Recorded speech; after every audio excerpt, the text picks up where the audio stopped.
Hello everybody and welcome back to the Two Norries podcast. As always, I am joined by my good friend Timmy Long. How are you, Hello Tim? everyone.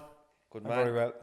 And we're out again in Little Island in our beautiful studio with Rowan on the decks. And this week we have a very special guest, another Norrie. She's a posh Norrie because she's from North East. She's from Dublin Hill. And her name is Lorna, and she's got a very interesting story. So how are we keeping, Lorna? I'm keeping good. Thank you so much for having me. Thanks for agreeing to come on the podcast. No, I really appreciate it. We know you from Instagram, but for people that don't know you, who are you, where are you from? I am Lorna Ahern. I'm 26 from Dublin Hill. Posh Norrie, as you might say. I don't feel posh though. No. Yeah, and I suppose I'm here just to tell my story and my journey through anorexia. So I don't think it's talked about enough, so I'm actually really happy to be here. A bit nervous, but excited. I'm really looking forward to this, because I would have had problems with food as well in the past, as I spoke about it earlier. So this is definitely one of the podcasts that I'm really looking forward to. And that's the thing, like even when it's on a different side of the spectrum, it's still kind of the same thing. It's all mental health and your mentality and how you speak to yourself. So like it does come hand in hand, whether you're on the under-eating side of the spectrum or the over-eating side. I understand both. So that's what I was saying. I understand where you were at a few months ago and you're locked in one kind of phase. So. And even like an eating disorder is probably similar to an addiction in many ways. I always say this when I'm trying to explain it to people because it is very hard to understand anorexia. Like there's times where I don't even understand it myself. It's mind-boggling. But it's an addiction. It's an addiction to restriction. So that's why when I do try and explain it to, let's say, people older than me, my mom, my dad, like it's like alcoholism or drug addiction or anything like that. It is an addiction to restricting food, which sounds mental and crazy, and it is, but like... And when did it become an issue for you? What were the warning signs? It started when I was 14, which is so young looking back on it now. Like you think that you're an old adult when you're 14, like so I thought I had it all figured out. But I didn't, and like it really crept up slowly. And believe it or not, it was actually my mom that kind of found it before I even knew what it was. It really was slow, and like everyone's eating disorder starts differently. One person's could be a big massive thing, they could have been bullied or something like that. Mine I found from going to therapy and counselling sessions that it was just a lot of little things that kind of balled into one, but it's always to do with like a lack of control over something. And then you've control over your food, so that's your defense mechanism, I suppose, against it. So it started when I was 14. My mom kind of noticed me losing weight, and I suppose I am a perfectionist as well. Yeah. That has a lot to do with it. And I'm a dancer, and I was in dance class one day. We were rehearsing, and I remember we were singing, and I remember looking at the singing teacher, and we were all standing together, and she was playing piano, and we were all singing, and all of a sudden everyone's voices they just stopped, their mouths were moving, and I just got so hot, and I was looking around, and I was like, what is going on? And I just collapsed. And I suppose that's when it kind of hit then with my mom that this is serious, like we need to do something about it. So there was weekly doctors and weekly weigh-ins, and I just became more and more obsessed. The voice got stronger and stronger. Anytime I started eating, it was just guilt, and I became really sly. And my dad always said, like, I was never a liar. My dad hates liars. And I became a big liar, only to do with food. I'd lie, I'd get my friends to lie to my mum and dad. And it just kept getting worse and worse and worse. But you know, when you're 15, or 14, sorry, and it's starting to become problematic, what's your mental state at the time? Like, what kind of a teenager were you at that age? Were you shy or insecure, or what was it about your life at that time that you felt the only control you had was over the calories you were consuming? I was actually I was quite outgoing. A slight introvert when I was small, but like became massive extrovert. Very outgoing, like loads of friends, like was never bullied, nothing like that. I was always a person in the family that like went over to my aunt's or my uncle's house and they'd be like, oh, Lorna's here. Put a plate of dinner on for her as well because she's going to eat it. Like lock the cupboards, she'll eat all the chocolate. That's who I was in my family, always like the greyhound breed. So it was a big massive shock for them. But I suppose at that age my body was changing and I was going to a new school. I went to a secondary school where I was the only girl from my primary school that went, and my mum and dad gave me the choice. And and I went to the school where all my friends didn't go to. I still don't know why, but it was one of the best decisions I did make in terms of like my teachers. They really looked out for me in that. But yeah, I suppose my body was changing, all things like without that. wanting to embarrass you, Yeah, right? you're grand. But there's going to be girls watching this. Yeah. When the girl is coming into puberty, obviously it's the same for boys, secondary school, And early this days. is it, like, your body is changing. Girls are getting growth in places they hadn't as a child. Some girls can embrace it, and other girls don't want the attention. I didn't want the and attention. you think that you restricted your calories to avoid the growth? Yeah, because I remember the lads who say like, oh, like, do you know, I was getting an ass and like and things like that, and I was just like, do you know, and it was obviously compliments, but like I just felt very weird by it, and I always wanted to stay young forever. And I suppose as well, like when you really dig deep into me saying that, like it took me a lot of therapy sessions to really find out what that meant, like being young forever. I wanted a small, younger woman's body forever, a child's body, and that's exactly what I got for years. Was that something to do with the dancing? And that's like another thing, like my dance teachers, like they were always amazing to me. They never, weight was never brought up, do you know what I mean? And obviously you're in a leotard in class and stuff, you're looking at yourself all the time. I suppose it became a really massive thing when I went to dance college in England. That's when it really hit. But like at 14, I was just kind of getting into it. It wasn't until I kind of got to 15, 16 that like it just took over me, and I was a different person. Like I was not Lorna. That wasn't me. Like I was a completely different person. I was such a dark person. And I have a lot of diaries as well. I have about 5 diaries still under my bed that I haven't looked at. It sounds completely like an alcoholic or and like your height, like I was hidden as well. Like my mom used to come into my bedroom at night time, and I'd be doing like crunches on the floor, like white around my mouth, like just sweating, just excessive exercising, but it was all so sneaky. And that was a really hard thing, I suppose, for my family, being like, what, how can we help? You know, what can we do? Tell us about dancing college. Yeah, so I had 2 hospital admissions before that. They were inpatients. They were really tough. And I suppose all I ever talked about in those was, I want to be a dancer. I want to go to dance college. And before you go to the dance college, when you were in hospital, what's it like being in hospital for anorexia? In Cork, like, I don't want to say it's very bad, but it is very bad. My first admission was, looking back on it, a joke. I was put into the children's ward in CUH. So like at the very beginning I had my own room. I suppose that was okay. But still, like, you're dealing with like pediatric nurses that like are dealing with kids that have gotten their appendix out or a broken arm. And then you've got me, someone with a mental illness. Yeah. It's completely different. Like, was there no psychiatrist or anything? No, so like they, like, just the nurses who's coming out now, the student nurses were amazing to me. Because I suppose we were nearly similar in age. I got to talk to them, and they kind of got to help me through a lot of it. But it used to be my doctors from outside that used to come in, but like they weren't really that helpful. Like I remember one time a doctor said to me that, I was like, why am I here? Because I couldn't understand it. And she was like, look at your arm.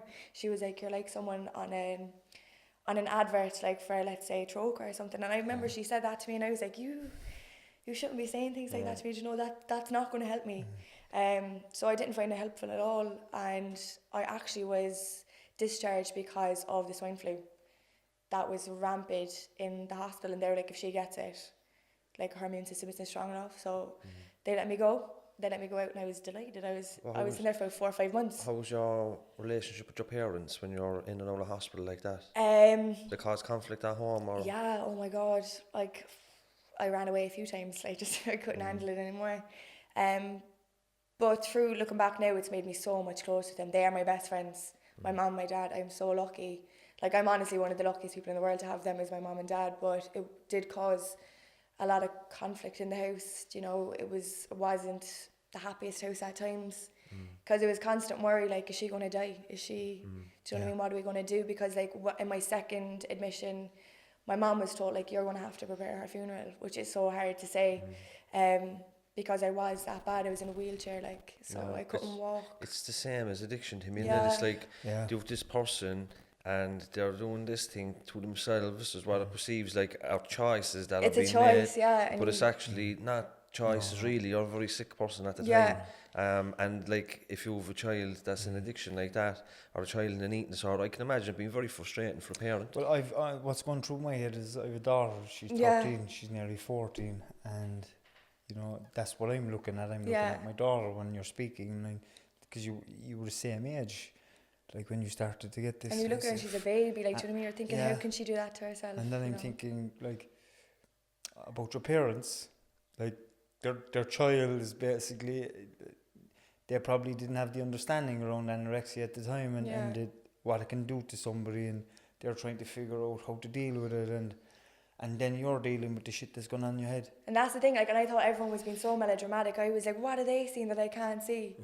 I thought everyone was mad, genuinely. And like, my mom would be like, look in the mirror, like, look at yourself, like, what can you see? And it's so weird that we were looking at me, but like just two different people. I was seeing something completely different to what she was seeing. It's like body dysmorphia, isn't Literally, it? like, my poor dad then just thought it was a phase. Like, he was like, just you'll grow out of it kind of thing, because I'm his little girl. He doesn't want to see me going through that, and he was just hoping for the best. Like, he's a very positive, always look on the bright side, glass always half full kind of person. So like, I broke his heart. Like, you know, I broke both of their hearts, because my mom was always saying, like, this is one thing, like, if you fall on the floor, I can fix up your knee, and I can make you better, I can put a plaster on it. This is one thing that they couldn't It's just fix for me. It was all down to me. And it is powerlessness. My mom has always used that word. She's felt powerless. How is anorexia recognised within the medical community? Is it a disease? Like? It's mental health illness. Yeah. I would say, like, it's a disease, like a mental illness or a disease, like, because a lot of people think it's just, you want to be skinny. And like, it is that, I suppose, but it's so much more. It's so much deeper than that, and that's trying to get that across to someone. You know, like, people just think you don't want to eat. I did want to eat, but I got to a stage where I actually felt like I didn't deserve it. I wasn't worthy enough. I was creating so much turmoil at home for my mum and dad. Like, why should I deserve to eat that? And that's what it came down to then. You don't deserve that. Like, what, you can't have it. Did you go through the bulimia, binge and purge stage at all? I tried bulimia, to be honest, but it actually wasn't for me. I couldn't do it. Do you want to explain what bulimia is for the people that Yeah, don't so know? bulimia obviously it's a bit different to anorexia. Like, you could look very healthy and be bulimic. So you would eat, binge, and then you'd make yourself sick. Yeah. Thankfully, I didn't go down that route. And so for somebody that suffers with bulimia, as you said, they can appear very normal. They can appear very normal, Some of the warning signs might be damaged teeth, as the purging, because the of acid, the acid, comes from the belly. I actually would have done that in the past. Really? Yeah. I tried it a few times, but like, getting it, sick just makes me feel... When I was towards the end of my addiction, really, you know, I would have come in from benders, from being on a bender a week or two or whatever, and just ate and just... We literally, the food would be just come up to here, like, and I'd be getting sick, you know, and it was like my image as well. It was like I was trying to keep my image, you know, I didn't want to get too overweight, and it became a thing for me at the time, you know, and that kind of, when I came into recovery as well, it did come into my life as well. It has, years ago, it did come back into my life, where I knew that if I eat too much, I know that I could go to the toilet and make myself sick. You know, and lose the weight. I have never spoke about this with anyone before. My wife knows about it because she... I appreciate talking about it, because you know, but I understand completely. And do you know the irony with bulimia then? Like, you know, once you ingest the calories, the calories are absorbed nearly straight away. And that's the thing. So when you're actually purging and vomiting up, it doesn't have any effect on the calories that you've intake. But your mind, your mind is exactly. telling me, if the food is gone, you know, it's fine. And it's that guilt and shame of that's exactly binging and eating so much acidy shit. Taste then that you have in your mouth with the teeth. Yeah, that's what wrecks the teeth. Yeah. So it's, like for parents out there that have there are warning signs that they can look for. Massive warning signs. What does somebody with bulimia do? Where do they go? What kind of help should they get for themselves? Should they see a psychiatrist, a psychologist? I definitely think so, because there's always something making you do that. Like, and you have to sit with yourself and ask yourself, why am I doing this? And give yourself the time to actually think, you know, why am I doing this to myself? It's like, there's always a reason, you know, but you just have to dig deep. If you're consuming a lot of alcohol and you're consuming a lot of what are you trying to numb? Do you know what I mean? What void are you trying to fill? Exactly. And this goes back to that thing, the Gabor Mate's book, In the Realm of Hungry Ghosts, which is a great book. You would like it. Oh, right, that's and it's this Buddhist kind of it's named after this Buddhist kind of a metaphor of these hungry ghosts stuck in purgatory between heaven and hell. and they're hungry ghosts, and they consume everything: food, sex, work, drugs, alcohol, and they never fill that void, and it's always a void that external stuff will never fill, I suppose. And a part of recovery is working on the inside. But we'll come to your recovery. Yeah. You were very sick. You went to dance college in England, was it? Yeah. Do you want to tell us about that? Yeah, so I can actually understand with the alcoholism as well. Like, I started drinking when I was 14, when all this started. And I'd say you got langos very quickly when you were very quickly. A nagging and I was gone. Cheap night, so you haven't got much body weight to absorb the alcohol. Like. Literally, but like, so I can understand that, like that numbing thing as well. Like I picked up drink at 14 to get out of my head and kind of just not see anything realistically. But so when I was in hospital, any doctor I spoke to, I was like, I want to get better for dance. Like, that was the main thing that pushed me to get better. So there was always a goal weight. So like even in hospital now, like my mom knows this, my dad knows this, but there'd be a weigh-in every, I think it was Friday morning. So Thursday night I'd get as many bottles of water as I could possibly find, fill them with water, put them under my bed. Weigh-in was at 7, so I'd wake up at 6. This was my first hospital admission, and I'd drink about 3-4 litres of water. Now I'd nearly be getting sick. Like, imagine just downing that for the hour, throw away all the bottles, and then I'd be about 2-3 kg heavier. Yeah. So I learned all these little tricks when I was eating. I used to put food in my slippers, which is disgusting, like sandwiches and stuff into my slippers. And as soon as the nurse has gone, run over and put it into the bin, like, you just become so conniving. But I know so much to it, like an addict, literally, like hide the food in my in my pajamas. Yeah, and then as soon as they turn, run over to the bin and put it in. It's like the alcoholic. Yeah. The alcoholic will plank bottles all over the house, everywhere they can, and the addict will plank bags and tablets everywhere. It's scary, like looking back, like even think of that mindset that I was in. Do you know what it reminds me of when you're talking there? Do you know that movie Girl Interrupted? Brittany Murphy. Brittany Murphy is bulimia, and she hides the chicken under the bed and swaps the chicken for the Xanax off Angelina Jolie. That's literally what I was doing, like putting under my pillow and stuff. Disgusting. But so when I finally got out of all those hospital admissions, I was allowed to go back to dancing. Thank God, because that was like my therapy. That was like my main form of therapy. Like, it was just the biggest release. I'd go in upset, sad, I'd come out and I'd feel like I could conquer the world. So I was doing my leaving cert, and again, like, just proper perfectionist. Like, I wanted to get over 500 points. You were doing your leaving cert. Yeah, so I was doing the leaving cert. So I wanted 500 points just to get 500 points. Absolutely no other reason why. Like, I was just such a perfectionist. And that's another thing with anorexics. They usually tend to be perfectionists. They always want to be the best at everything that they do. So I ended up getting 525 and didn't really want any course in particular.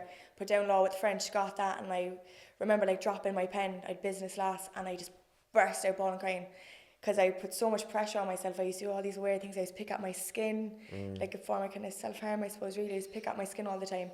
And I begged my mum and dad, could I take a year out? My mom's like, of course, you could do whatever you want, you know what I mean, once you're happy. So I went to Cláiste Stefan Nefa. Well done, Mum. Yeah, my mom is so understanding, and my dad is always like, you got law? I don't know what you mean. So I don't think he'll ever forgive me for not going to UCC and doing law, but I can always go back if I ever wanted to. Of course, exactly. But yeah, so I went to Cláiste Stefan Nefa and did the dance course there just to see, like, do I really love dance that much? Do I want to do it every day? And I did. I absolutely adored it. I'm so happy. So I was like, I want to go to England. It was always my goal since I was about 10 or 11. And I was working about 2 or 3 jobs, working in a nightclub, I was working in, I think it was like River Island and whatever other job. And I saved up all my money, and I said to my mum and dad, like, if you just support me with love, I'll pay for everything. I'll pay for the flights, the auditions, the accommodation, and if I get a scholarship, like, can I go? They didn't think I was going to get a scholarship. They were like, go on, of course you can. So I was always a bit airy-fairy, going, yeah, of course. So off I went on a few little trips over to London on my own, like just me and my suitcase, like going around the tubes, getting lost every time, crying over there, being like, do I actually really want this? And I got accepted into the A colleges that I auditioned for, but there was one in particular that I wanted. It was Bodywork in Cambridge, and I got the scholarship audition. So I flew over on, I think it was like a Thursday at like, I left Cork at 7, got over there for 8:30, got to Cambridge for 9, made the audition, did the audition, finished at 6 and came back that night. So my dad was like, it was just as if I went into town for the day and came back. Pure dedication, though, isn't it? Yeah. I got, like, I'm always just kind of like, how was I doing that at that age? Like, I was 18, 19. And it was July, and I was laying on my bed, just on my phone, like, an email came through, and it was from Sonia Robinson. She was the receptionist at Bodywork. I got on with her so well. There's a bit of Irish in her. She was such a laugh. And she said I got the scholarship. So I ran down the stairs for Mum. She was putting out the washing, and I was bawling, crying. Mum thought someone died. And I was like, I got it. And she was like, you got what? And I was like, the scholarship. And she was like, the first thing she said was, does that mean you're going? And I was like, yeah. And she just fell onto her knees, bawling, crying. And I was like, are you happy? Are you sad? And we were both just bawling, crying. But then I went, and I suppose it was a big, massive thing for them to let me go at 19. I was at an okay weight. Like, I made the goal weight. I think it was about 48 kg, 49 kg maybe. And I went over there, and I said, I was like, I promise, I won't get worse, I'll get better, because I'm doing what I love, and it was a massive thing for me, because I became known as the girl with anorexia here. Everyone knew me as being anorexic, even though I didn't think that they did. I didn't think anyone knew. I'm just wondering now, what kind of dance was it again, Lorna? So I did everything. So I did ballet, contemporary, jazz, commercial, hip hop, tap. So like, you train in everything, and then acting and singing as well. So it was a proper like performing arts college. So I was like, and I was like, no. Sounds like a lot of fun. It is. It was so much fun. It was so tough. It was the hardest 3 years of my whole life. The toughest 3 years, but the best. And what was it like when you were in Cambridge, which is probably one of the most prestigious universities in the world? Oh my God, it's the most beautiful place in the whole world. Honest to God. Do you know, when you're in that dance course, and I said this to you earlier on today, there's a stereotype of ballet dancers, anorexia, eating disorders. Is there a lot of pressure on you to stay thin and light? Do you know, like when I went over there, I loved the fact that I could say my name was anything, and I was from anywhere, and I could be anyone, because no one knew me. I was the only Irish person in my year. And I was like, I'm not going to tell, like the people in the college knew, like the teachers knew, they had to know in the audition, I had to tell them, because that's a big, massive thing. They have to know, and usually like they wouldn't really let people in with those kind of things, because it does become an issue with the college as well. But I was like, I promise. So they gave me the benefit of the doubt.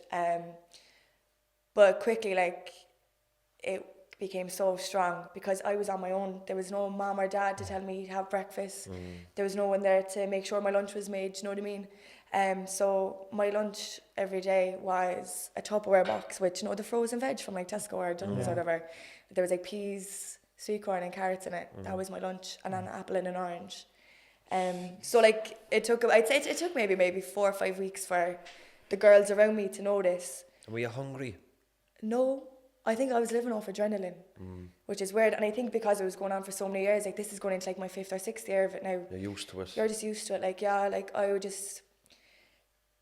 I didn't really feel it anymore. You know, when you're like, obviously dancing burns up a lot of energy. Burns up so much, and I feel like as well, like, they were able to tell, because I was always freezing. Yeah, I'm just going to ask in you the class, like, they'd turn on the aircon because everyone's sweating, and I used to be like absolutely shaking in the corner, like, are they for real? Like, turn that off, or I'd put on another layer and that, like, but it did become very apparent, and like, it was hard to, like, looking back now at pictures, I'd know how people looked at me in a leotard, because there were just bones protruding everywhere. And then I did get taken off timetable. I did get put onto an outpatients list, but I used to love that then, because I had to cycle for 30 minutes to the outpatient, so I was like, oh, you're burning more calories now, it's okay that you're missing class. Like, mental. The madness of it, isn't it? The madness of it all, but like... But you think you're perfect. Yeah, and like, even then I was like, hey, why do they think that? Like, why do they think I'm skinny? I'm not. Like, I'm fine. I tell you a small story there. I know this person, right? And there was issues with bulimia and undereating and stuff. And the doctor said to the person that you need to start eating more food because you're losing weight. And this person thought the doctor was jealous of how they looked. Really? Yeah. That's how warped that is, thinking you goes, do become warped like that. Like, I can understand that. Yeah. Like, I'd hate people ask me what am I eating, because I'd be thinking then they want to eat the same thing as me. It's so weird, and I don't even know how to describe that. The cognition or the thinking is gone. It's gone. You know, when I actually did get to a certain weight that I did like, any food that I did back in the day, like any food that I did eat, it was like, if it was too much, I would probably make myself sick. Yeah. Because I needed to keep myself at this weight, at this condition, this shape, you know. Yeah, and like I can even like being like weighing myself, or I'd all these weird rituals. Like if I went into the toilet, I'd have to pull up my top and like kind of bend over that way, and I'd have to count my ribs. I'd know like if I put on weight or lost weight by touching here or touching my arm. I'd like if I'm laying down, I'd have to grab my hip bones and things like that. But like all those kind of things were like a sense of accomplishment by that little voice in my head. Jeez. So like if I was dropping weight, everyone's getting bad around me, but this little voice like, you're doing well, like you're doing good. I had the So opposite then, going. because when I was a teenager, I was a very skinny young fella. Yeah. But when I started going into prison when I was 18 and 19, I used to eat all around me in there and lift weights, and you know, where I had the bones then, I had muscles, you know, and I was like, great. But then when I get out, like back into the drinking, the drugs, and the weight fall off you when you're taking drugs, you know what I mean? Yeah. And it's like, it takes, like when you're young, obviously you be high metabolism, you're burning a lot of energy. It takes a lot of work and calories to put on muscle, you know? Yeah. And then when I get out, 2 wheeze and a bottle of vodka and it's gone. Oh my God. 1 night, 6 months weight training, it's gone. and It's one mentally. binge, one bender, and you're back to square one.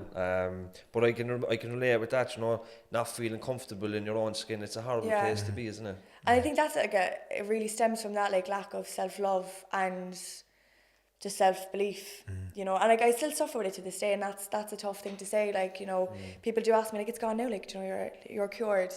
Not really, you know. And it's I hate saying that because I hate my mom or dad to hear that, but like that is the truth. Like I'll always have it. I'll always have anorexia, but I'm not anorexic right now, if that makes sense. And it's like us, we'll always have the part of Yeah, the brain you know, it's always that wants there. to fucking But you know, it's a score big part. drugs.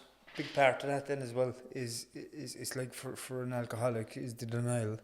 You know that you have anorexia. You know, so it's not before you said no. There's nothing wrong. There's with me. nothing, and but that's now the thing. you Like, actually you realise can accept that. Listen, I have an eating disorder.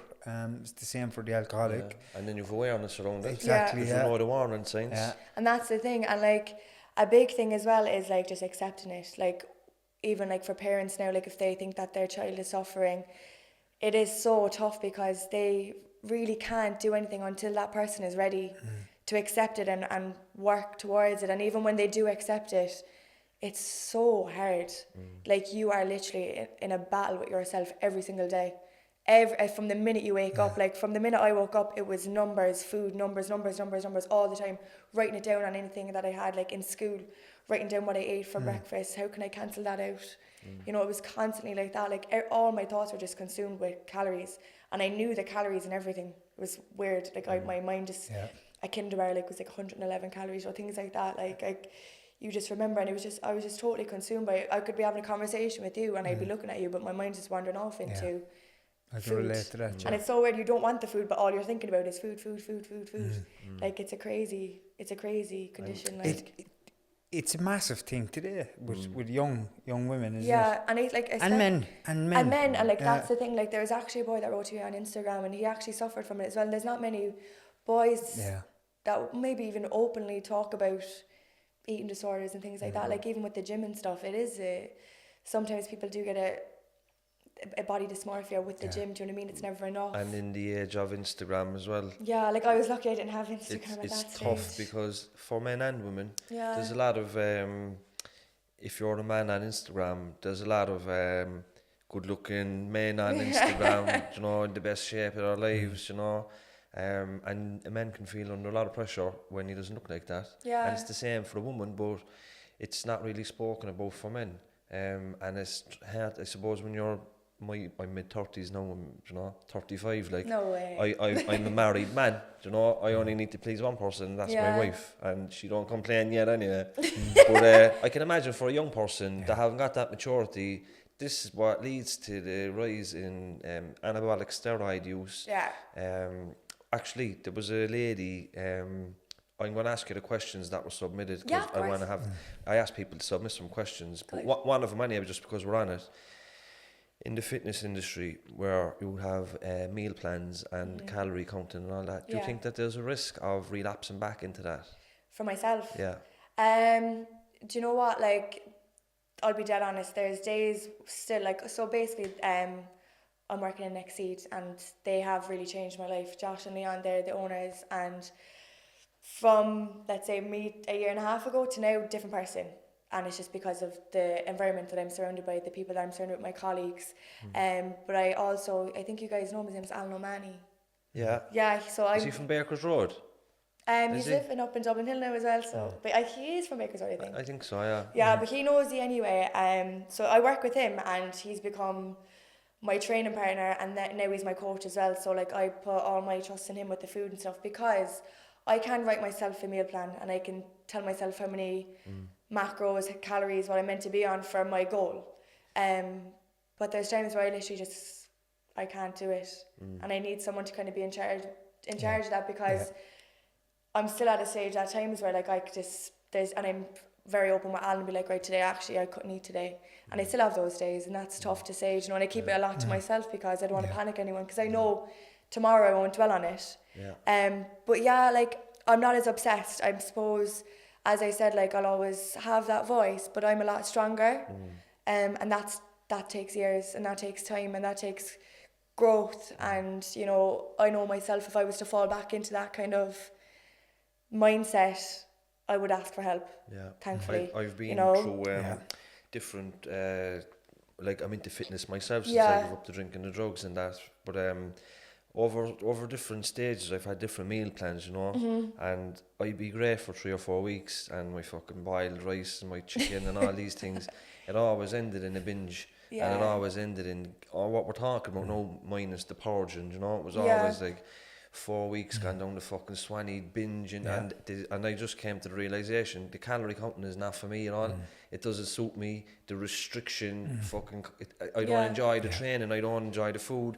So I kind of use my fitness plan now, where generally I have a nice diet. You can just be like intuitive with your eating, like, and that's okay. And if that works for you, then that's. And if you want to have a bar of chocolate, have the fucking bar of chocolate. Yeah, because I think people get confused, and as well, it's like you have to eat chicken, rice, and broccoli 5 times a day. You don't. Like my meal plan, I love my meal plan, and like the meal plan I give my clients, I ask them for, give me 3 days of your normal food diary, let's say, and tell me the foods that you cannot live without, and I'll incorporate that. Like if it's a bar of chocolate, do you know what I mean? If there's one client I have, and she loves spaghetti hoops, and she's like, I actually can't live without them. Alphabeti spaghetti. And I was like, so I'll put that in for you. There's one client I have, she needs chocolate.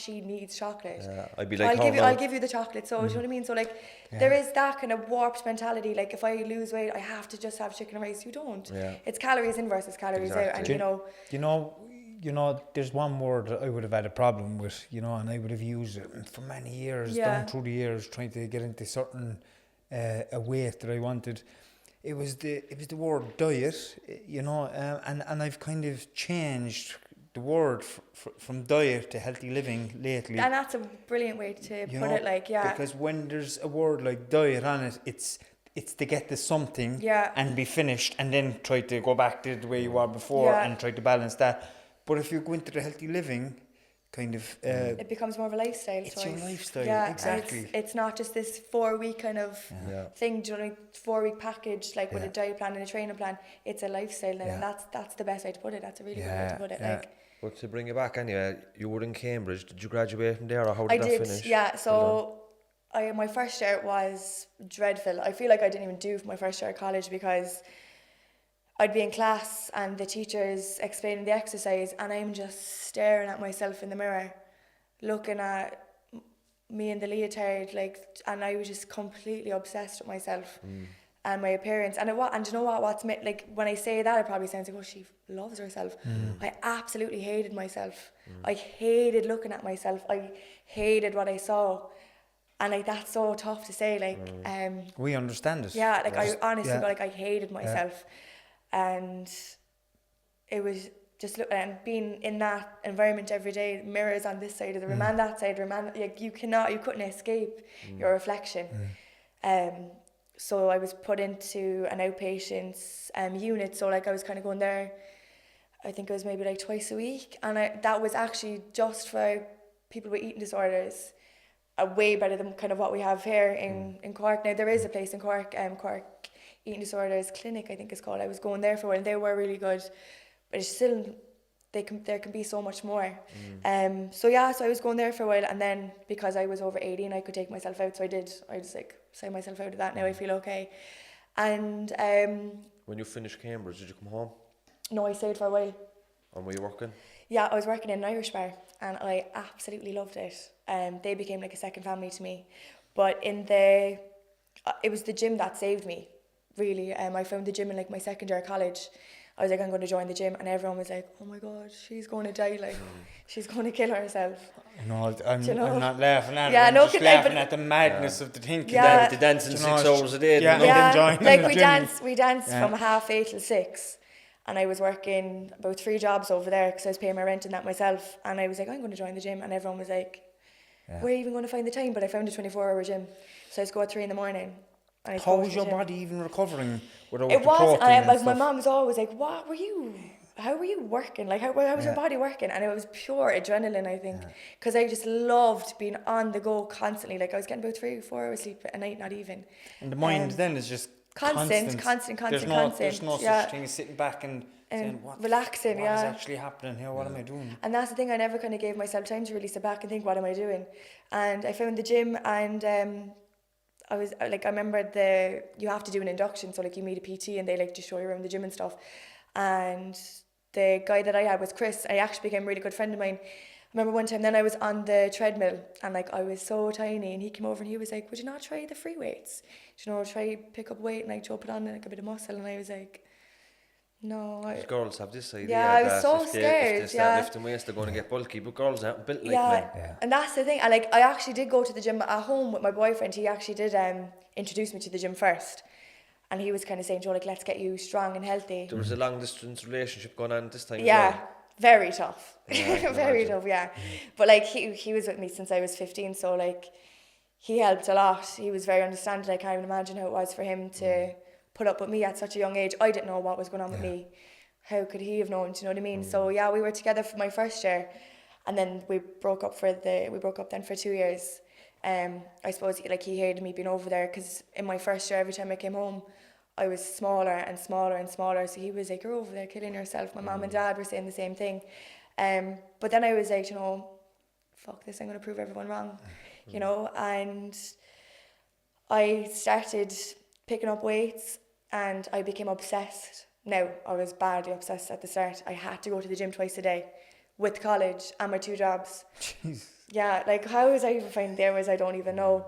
But then I started putting on a bit of weight, and I remember ordering my first bag of protein from my protein, and it was chocolate flavoured.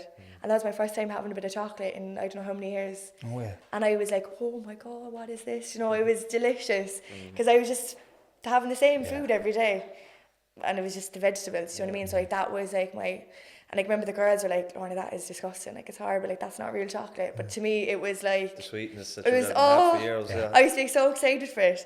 And then I kind of started putting on weight slowly, and I used to get compliments, and I hadn't gotten a compliment like in years really. Because everyone was always kind of like, you don't look well, and then it was kind of like, you look healthy, but then that was playing with me as well. So like it was just a constant battle, like no, like don't believe them, like you're being healthy and it's a compliment. Sometimes if you tell a girl she looks healthy, oh my God, don't. That's a nice way of saying she looks fat. Yeah, like, don't say it. Don't say it. That's what I took it as. Like if someone said to me, you look healthy, I'd be like, I look fat now, like. Oh my God. Do you know what I mean? And that was such a big compliment, because I looked so unhealthy for such a long time that it is a compliment. But like I was taking it as, you look huge now. So yeah, it was just constant like battle between myself. When you started with the gym, yeah, that was the start of your recovery. That was it. That was the big start. Yeah, that's when I kind of started accepting, right, you have an issue, and this really started to help me. And then I started seeing progress in myself. So my legs started getting a bit stronger. My dancing improved. What about your significantly. Eating? Did it eating, yeah, it did help me eating. Did it take time to build up like the food on the plate and the digestion and all? Yeah, because it was almost like how would you even describe it? A battle. Like to someone, like I'm just eating a bit of chicken or whatever it is, but like in my head there's someone talking to me being like, you shouldn't be eating this. You're not allowed this. Like this isn't what you're meant to be doing. Like you've been, you haven't been doing this now for 7 years, why are you starting now, kind of thing. So it was a constant battle, but I just had to push through. And then I started training the girls that I was in college with. And I found such a passion for it. I was like, oh my God, I love this. I love seeing their progress. And I was like, oh my God, I used to get like a buzz off it, kind of like euphoria. And then I started skipping college and going to the gym. So I think that's when I kind of realised then, I was like, you know, is this kind of my purpose? Is this what I love? I love doing this. Did you have to do any therapy? Did I? Yeah. In your recovery? I did group therapy, one-on-one therapy and family therapy. Family therapy was terrible. I can imagine. Oh my God. My dad's sitting there just like, get me out of here. Group therapy was with me and let's say 10 other girls with eating disorders. It was good in a way, but then like I'd be sitting there like she's skinnier than I am, or... Do you know the therapist then, were they trying to explain to you what was wrong with you? With I think they kind of, like, whatever way I was sitting, she'd be like, why do you think you're sitting like that? Or, what, like, you've blocked your hands if I've asked you this question. So it actually made me a lot more aware of me. But it took me about a year now to actually kind of get into the swing of therapy, because I absolutely hated going there. I would sit there in silence. Were you able to retain the information that they were giving you? So like one of the best things I think that my therapist had me do was write a letter to my future self. Okay. And being better. And that was one thing that I think was one of the best things I ever did. So like kind of as a recovering person with anorexia, write a letter to me now. And I think that kind of brought me out of my head that I was in then, into being like, right, I can actually recover and I can be a person like that lives life, you know, because I just wasn't living at all. Yeah. Fair play. Jesus, you definitely should share your story and go to schools, because I'm sure I'd love to, yeah. There's an awful lot of young people struggling with this. You're going to get a lot of feedback on this, I'd say. People will contact us and they'll contact you. Yeah. This has a big enough audience, you know what I mean? There's people from all over Ireland and also Australia, America and Canada and all these places. So it's definitely going to help people. It's going to help adults as well, or parents. Yeah, and that's what I want. Like, I want to help as many people as I can, because like it is, I don't think it's talked about enough. Like, there is a bit of a stigma with it, like, you know. Yeah. And it's hard to understand too, you know, and I hope I can, it's so it's a very easy way of articulating what's the disease itself, you know, so I don't think you'll have any problems. It's just trying to get young girls and boys to really sit and listen and try to understand. I don't know, you know, it's a really hard. Yeah, because I feel like people think then as well being skinny is glamorous, and it's not, because like what comes with it is depression, which like I was diagnosed with when I was 15. Like I had my eyelash had to be pinned down, take my first antidepressant because I didn't want it. So a lot of things come with it. Like, you're not just anorexic. Like, how was your mental health today? Today, I actually cried a lot today.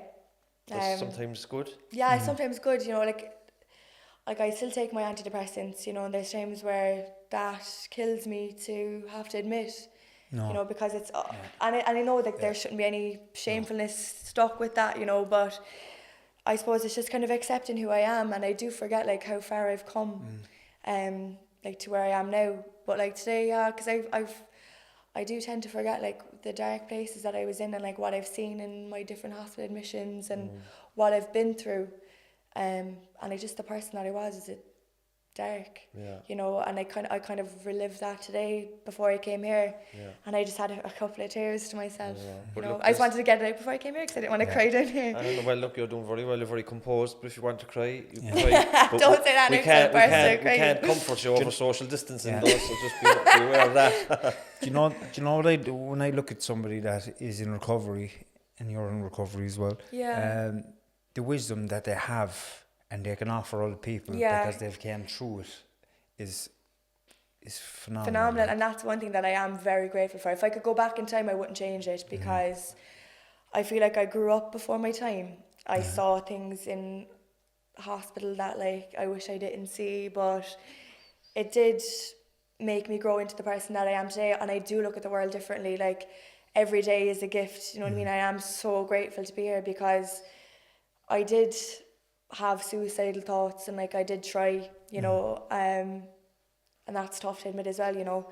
Like, I tried, like, I think it was 3 different times, and thankfully didn't succeed in those. What age were you when that happened? 15. Yeah. 15, just between like my 2 hospital admissions. It was a very dark place for you at the time. So dark, and like that's the thing, and it's like, I know some people say that suicide is so selfish, but it's not, because I genuinely thought like if I was gone, that everything would be okay. And it's the opposite of that. And that's the thing, but like that's all you can see. Like I genuinely thought like if I was gone, my mum would be I know. okay, I've been dad, in that place too, yeah. suicide attempts, and even outside of the suicide attempts, the way I was using drugs, injecting heroin in a way where this would probably kill me. You know, but I actually didn't care because I was worthless anyway. I didn't have no place on the sort. I didn't add any value, or I didn't, you know, and I'd so little thought of myself that to die on the side of a street I was expecting it, you know. I could relate to James there with that. I would have never, was too proud to literally throw myself into the river or do anything else. Yeah. But I would just consume large amounts of drugs that, like, you're just hoping that you don't wake up. Like. Yeah. Or put yourself into situations where, that's another form of self-harm actually, put yourself into situations where you could get hurt in terms of violence and in terms of crashes and all this madness, like these risky behaviours where you just have no regard for your life, you know. So will I ask you some of the questions that yeah, definitely. So I asked people on Instagram and that have any questions for you. So here's a couple. This is from Limerick Lady 87. So I wonder where she's from. How can a family and friends support someone with an eating disorder? I think just by being there. It's a very tough one, but like all you can do is be there. Don't be forceful. Just let them know that you're there to listen. I found that if people were being too forceful, if people were saying, "Come on, we go for something to eat," I'd be like, "Oh my God, You're going to rebel." Like. You're going to rebel against it, and like they will rebel against it. Just being there for them, letting them know that like you are open to being understanding, you're open to learning about it. Do some research on it. Like try and put yourself in their shoes, because it is it's so hard for people around the person. But for 1 minute, try and think about being in their shoes. And like they don't want to hurt you. They don't want to hurt the people that they love. They genuinely don't. They're hurting themselves enough. You know, they are so confused themselves. So I just say, just sit there and tell them that you're open to learn about it and just to listen. And just be there as much as you can. Yeah, good advice. Yeah, definitely. Yeah. This one is from Karen. Her Twitter handle is Malzer. Is part of her lifestyle now watching every calorie and restricting food and calories. I often wondered about this. Could you ask her opinion, please? I've been down the road of diet plans and I think there's a grey area here no one covers. You kind of touched on that earlier. Yeah, it's a really good one. Yeah, like I suppose at the moment I'm actually doing a lean bulk, because I wanted to challenge myself. For those of us that don't know what a lean bulk is, a lean bulk is putting on weight steadily, yeah, and like through like, good food. Do you know, obviously I actually take that back. There's no good and bad food. That's something I've learned along the way. There is no good and bad food, but like through like nutrient dense food, you know. So I'm doing it for myself, but also because like I'm giving my clients challenges, you know, whether it be put on weight or lose weight, and I want to show that I practice what I preach. You know, I want to be able to do it as well, and it's tough. But as I said, like I've got my coach Alan, who I'm very thankful for, I'm very grateful for. I suppose that's a good point as well. Yeah, like to surround yourself with people like like-minded people, like that understand what you want, your goals, and I suppose as well, diet plans. As you said, diet, it's a bad word. It's not a good word. It's like a diet plan is something where there's an end.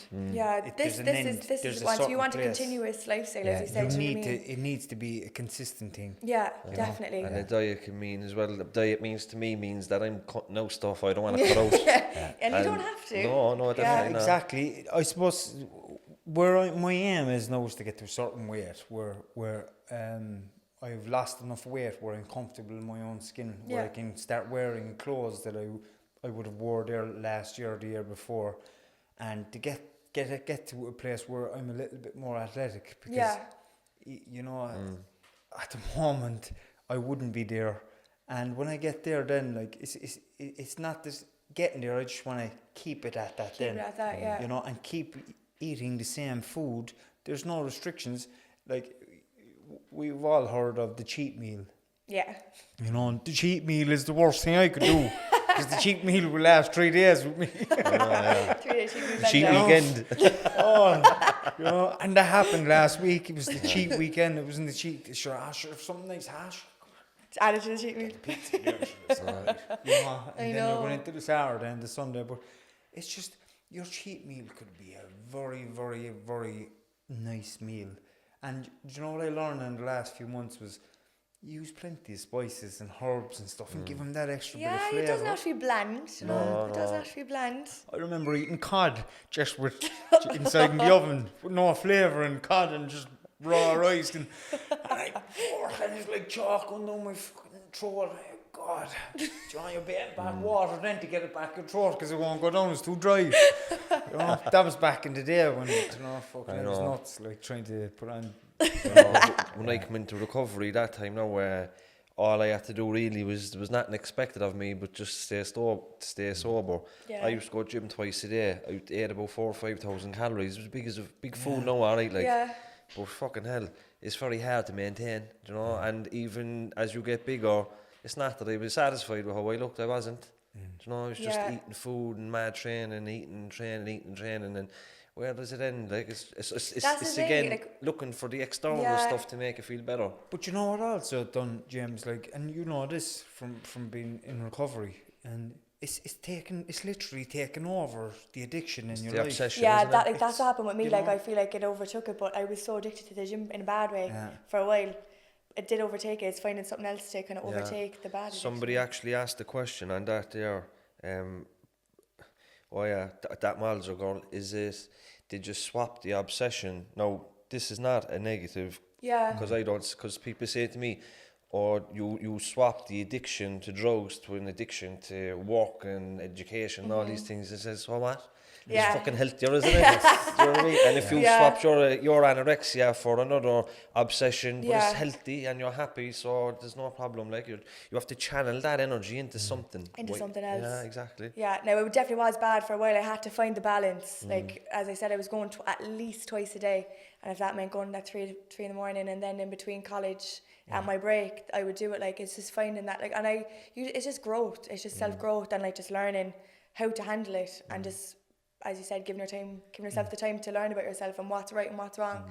It just takes time. Yeah. It does take time. A question I have then is, you're in the fitness industry. I am indeed. How is it working in the fitness industry through COVID? Do you know what, at the start of last year, like when the first lockdown happened, I cried my eyes out because, especially like with, let's say, the depression, I can slip into that very easy. Like if I'm on my own for too long, as I was saying to you before we started, like I can get lost in my thoughts. So I'm a person that needs to be on the go constantly. I love being surrounded by people. I'm a people person. I chat to the wall. So when work was taken away, I was like, oh my God, what am I going to do? And I was in a low place for a while. And then Leon, thankfully, was saying, like, let's start with online classes. And he was like, there was no choice. He was like, Lorna, you're going to do them because I'm the only girl PT out in Exceed. So he was like, it's more of a kind of girl thing. And I was like, oh my God, I won't be able to do this at all. Like, self-doubt straight away. And I was so scared. And I remember, like, on the way down, I was like, I'm going to get sick. Because, like, I was just kind of new to the PT industry then as well, you know. So, and I was like, now I'm doing an online class. I've never done a class before. You're only recently in that trade. Yeah, so, like, just over a year now. Mad year to start, isn't it? Mad year to start. It really was. But like the growth. It's good too, yeah, it was honest to God, actually I think it's the best thing because I love it now. Like online classes, like give them all to me. I absolutely love them now. I do prefer being in person. You know your online classes, just while we're on it here, there's going to be a lot of women wanting to connect with you and wanting to do classes with you. How can they get on so let me class? tell you. So what you got to do is, this is my pitch, it's my plug now. So Exceed Fitness, we have an app, so you can download it on the App Store. You just download it and it's a pulse class, so they're on Tuesdays and Thursdays at 6:30 and Saturdays at 10 a.m. So it's about in 45 minutes to an hour. Should be 45 minutes, but I usually do an hour just because I do it as well. They keep me going. So it's all body weight. You don't need any equipment because I know some people do have equipment, some people don't. It's all body weight. And on the Exceed page, there's actually a few transformations that people have doing the pulse classes. And their body transformations. And I might fall in with you next week. Fall in. I will. I'll give. Do you know what? I will. I promise. I do one. You actually should. And I You give. should. They're actually, I think they're fantastic. They are. Do you know what? And it's from the comfort of your own home. Like, I know we'd all prefer to go to the gym. I love the high and intensity stuff. Like. Yeah, and it is so tough. There's a few men that do it with me, like, and they love it. So don't feel like it's not just a woman thing. I'll tell you another great thing, particularly in my own home, because we have young kids. A lot of us are doing it. Myself, my wife, and the kids were doing it. There's actually there's a video on the Exceed page. There's a woman and her little kids are doing it with her, and it's something that can bring the family together. Do you know what I mean? Like, in this hard time, because I know there's times I want to kill my family, but like you do have a laugh. And we're pushing each other on. Pushing each other. It is a beautiful thing. It's something that we would have never done before, and it's making us a little bit closer as well. Bonding time. Like, I think this lockdown, there's a lot of bad things to it, but there's a lot of good things to it as well. Like those kind of things. Like me and my family, we sit down, we watch movies together. We always be on the go, everyone in and out. It is actually a beautiful time if you let it be. But yeah, that's what I do. And I also do stretch classes as well, if you're into that. And I actually do meditation at the end of it. I do that on Wednesdays at 7. And if you want to do that, just DM me on Instagram. And I get you sorted up with that. And we link all your social media in the description. And meditation, there's a great thing as well. And like we as I was spoke saying, about it earlier. It's something that has really helped me now. I do need to get more into it again. But like I found that in my second hospital admission, that was kind of part of the recovery process, and mindfulness and meditation. And it's definitely something that I feel everyone should. I started meditating again recently. I got an app, 10% Happier, Dan Harris. Do you know, does that name ring a bell? Dan Harris? Yeah. No. He's an American reporter, but he's a big advocate of meditation. But the app has the best meditation teachers from around the world on it, and it has loads of different courses.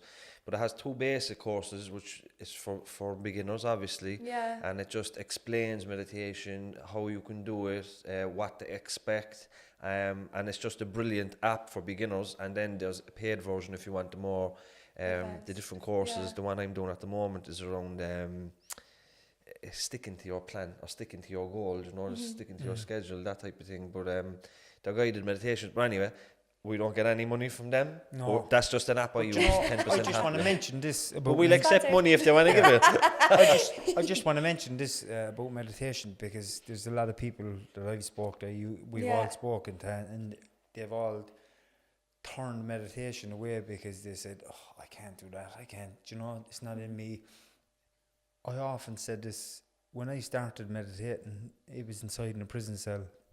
And I was in early recovery, and I had to literally keep my 2 hands on my knees from hopping up and down. I couldn't sit still, but the psychologist was saying, it'll be good for you. And I started off with 2 to 3 minutes, literally, at the beginning.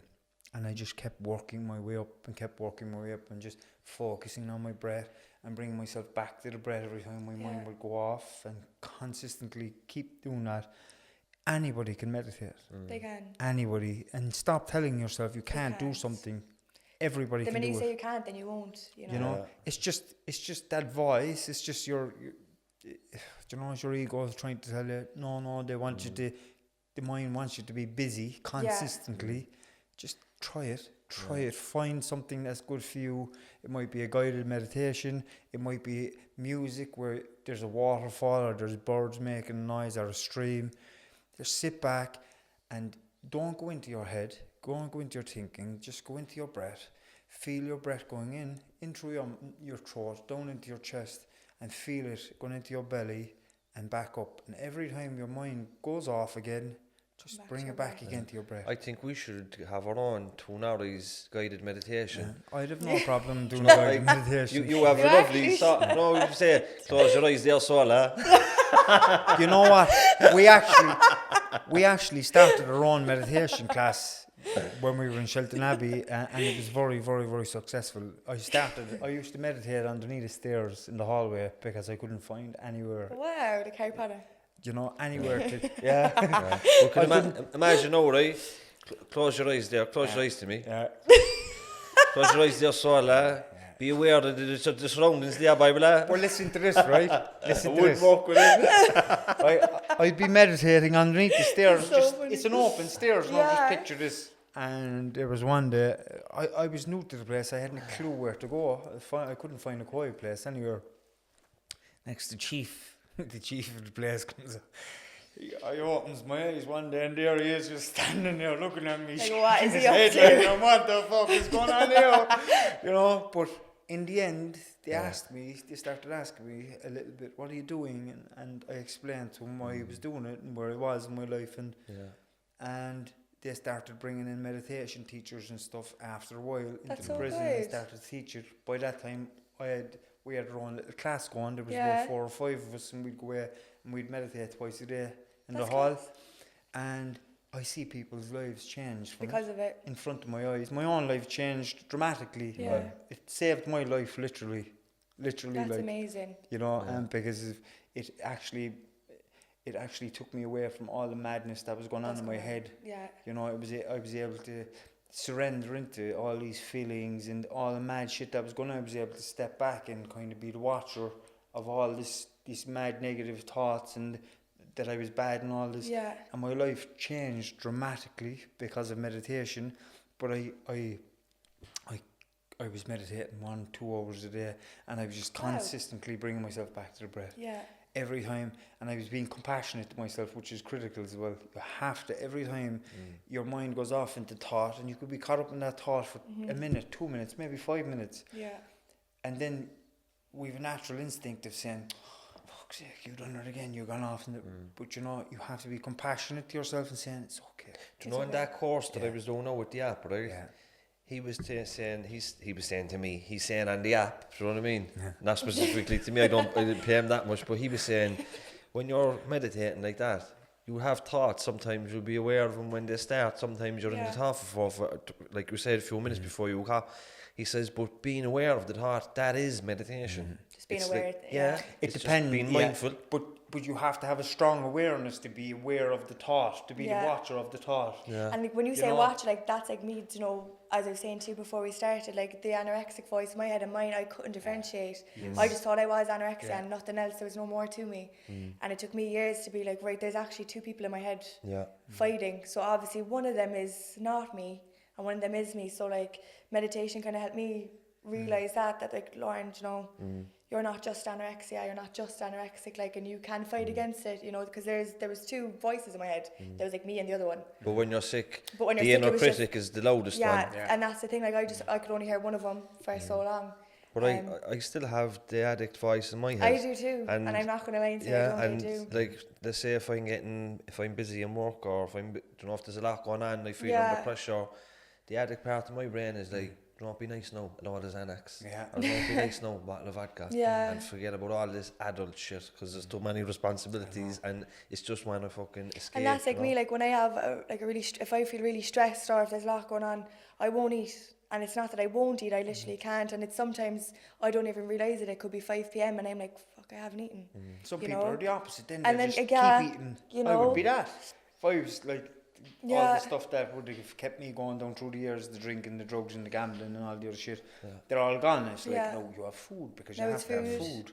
You know, and everybody knows. Such an easy thing to but it's not that easy, you know. Food is kind of something that really is taking a lot of my own peace as well down through the years.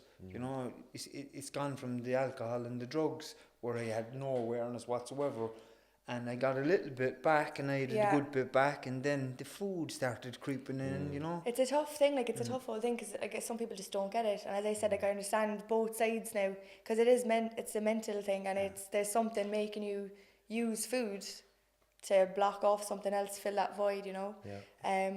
Do you know if there are parents watching this and they're very, very worried about their kids, their child, where can they actually, if they wanted some advice off you? I was just going to say, like, I would 100% say write to me. Like there's a few people that I've met up with over the years trying to help them now. I always say to parents, like, I'm not going to save their child, unfortunately, and that's you know. a fair comment to say. Yeah, because there's times where people probably might think that I can save them, and I wish I could. But like, what is the greatest thing is that, like, whatever person I meet, I know what they're thinking. I know how they feel about themselves. I know if they're lying to me. It's like I've written the book, do you know what I mean? I know if they're lying to me, I know if they're lying to their parents or their partner or whatever, it doesn't matter what age the person is. But it's so nice for that person to talk to someone that's been there. Because like I remember with any doctor I had or any therapist, the first question I'd ask them was, have you had anorexia? And if they say no, I just shut off. I do you know what, I respect that you've learned about it and you've taken the time out of your life to study about it and research it, but it's just not the same. You know, it's not the same as being in it. Like you can understand it kind of, but like you just don't get it really.